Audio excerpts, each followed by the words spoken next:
Today in American empires. Apple. In 1976, within the confines of a suburban garage, three men planted the seeds of a revolutionary idea. Steve Wozniak, Steve Jobs, and Ronald Wayne had formed Apple, daring to dream big in a world that had yet to embrace personal computing. Wayne's stay was brief, but Wozniak and Jobs forged ahead with a vision that would change the world. Their first product was the Apple I, raw, minimal, and for the true tech enthusiast. It wasn't much more than a circuit board, requiring buyers to bring their own monitor, keyboard, and ingenuity. But the Apple I wasn't the end of their story.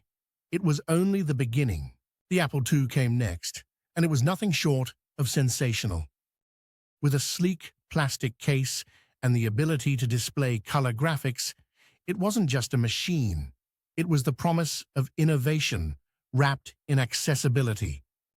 By 1977, the Apple II was flying off store shelves, bringing computing into homes and businesses and cementing Apple's position as a major player in the tech world. As the company grew, so did their ambition. In the early 1980s, Apple's Lisa marked their boldest leap yet, introducing a graphical user interface and a tool most had never seen before, the mouse.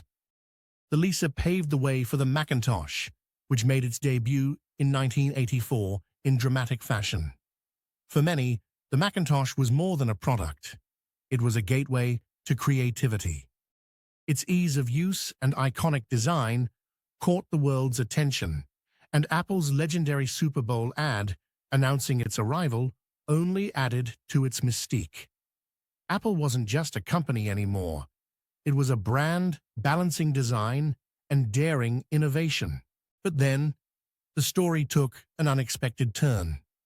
In 1985, Steve Jobs was ousted from Apple after a bitter power struggle. For the company he had founded, it was a seismic shift. For Jobs, it was deeply personal. Yet, even in failure, Jobs didn't retreat. He founded Next, a company developing advanced computers, and Pixar, an animation studio that would redefine filmmaking with masterpieces like Toy Story. Jobs' departure marked the beginning of Apple's wilderness years, a period of uncertainty where it struggled to maintain its footing without his visionary spark. Apple drifted. Its products still carried the company's signature craftsmanship, but there was something missing. The market noticed. Competition from Microsoft and its Windows-based PCs began to take an undeniable toll. Apple was slipping, losing relevance to rival companies and a broader tech landscape it had once defined. But Steve Jobs wasn't done. In 1997, Apple, teetering on the brink of bankruptcy, acquired Next, and with it, invited Jobs back into the fold. The prodigal son returned, and with him came a relentless drive to save Apple from its downward spiral. Jobs wasted no time. In 1998, Apple launched the iMac, a computer unlike any the world had seen before. Vibrant, colorful, and boldly unique, the iMac wasn't just aesthetic. It was functional, intuitive, and easy to use for everyday consumers. More importantly, it reinvigorated Apple's image, transforming it from a struggling company into one of renewed promise and profitability. The iMac marked Apple's resurgence, but Jobs wasn't interested in nostalgia. He was focused on reinvention. In 2001, Apple introduced the iPod, a device that would fundamentally transform how we experience music. Sleek, portable, and incredibly simple, it wasn't just a product, it was a cultural icon. The iPod wasn't just popular, it became personal, a symbol of individuality and mobility that consumers carried with them wherever they went. Then came 2007. Jobs took the stage and lifted his hand to reveal the iPhone, a device that seamlessly combined a phone, an iPod, and a web browser in a single piece of technology.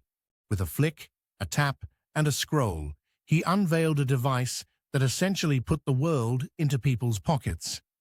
The iPhone didn't revolutionize the mobile phone industry. It invented a new one altogether. Apps, touchscreens, and interfaces we now take for granted were ushered in by this one announcement.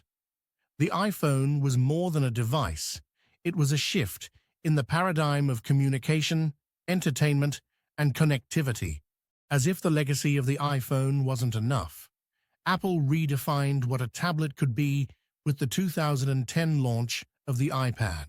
Dismissed by skeptics initially, the iPad soon became a hit, carving out a place in homes, schools, and workplaces. It wasn't merely a big iPhone, it was a canvas for creativity, a platform for productivity, and a user-friendly gateway into the digital age. Under Steve Jobs, Apple scaled heights few companies ever could. With each innovation, Jobs left a legacy that wasn't just built on technology, but on values, simplicity, elegance, and creativity at the intersection of humanity and machine. But every story has its turning point. In 2011, Steve Jobs passed away, leaving behind a company transformed by his vision.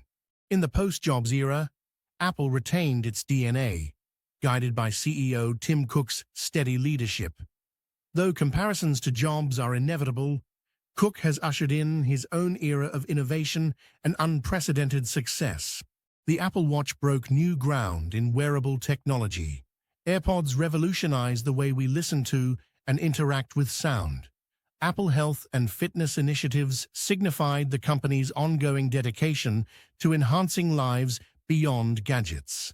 Today, Apple isn't just known for its remarkable products. It's a symbol of innovation, built from resilience. Its secret isn't just technology, it's the people who dare to defy conventions and think differently. And this is what makes the journey of Apple so incredible. A garage startup turned global phenomenon. Apple went from hobbyist circuit boards to reshaping industries.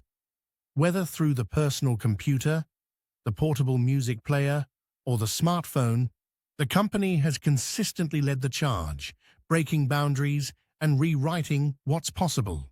What Apple shows us isn't just about devices, it's about dreaming bigger, never settling, and striving to ignite sparks in places others might overlook. The story isn't over, but one thing is clear. Apple's legacy will continue to teach us that innovation isn't just made, it's imagined, designed, and unleashed. And it all started in a humble garage where two Steves dreamed of changing the world. And they did. Until next time, stay curious and don't forget to like and subscribe for more journeys into the stories of the companies shaping our world.